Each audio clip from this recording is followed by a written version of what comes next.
Guys, gumawa tayo ng homemade ramen, no? Creamy ramen to, hindi siya spicy kasi ayaw ng mga bata. Pero nasa akin yung kung gusto kong lagyan ng chili oil. Ayan, meron tayong garlic dyan. Ayan, yung onion. Of course, yung chicken, may boiled egg.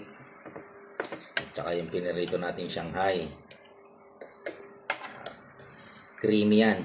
Tikman natin. Wow. Ang sarap, mamen. Yung noodles natin, syempre, Filipino noodles. Mickey lang yung ginamit ko. Ayan o.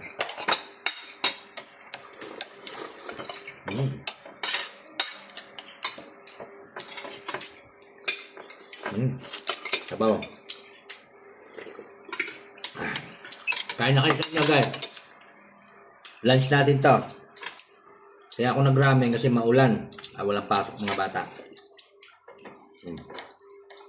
Ito naman yung chow pan. Kaunti lang natira sa akin. Hinati-hati ko lang eh. Sinangag ko yung bahaw. Lagyan natin ng mixed veggie. At saka yung egg. Binating egg. Tinimplahan natin ng oyster sauce. Ibang konting seasoning.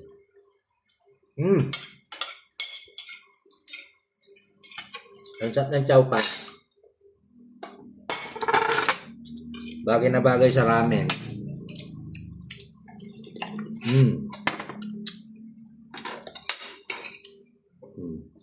Siyempre naka-chopstick. Para sosyal.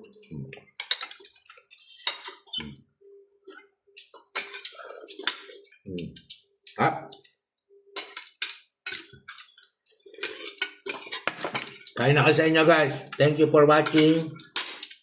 Please follow for more. Subscribe. Thank you. God bless.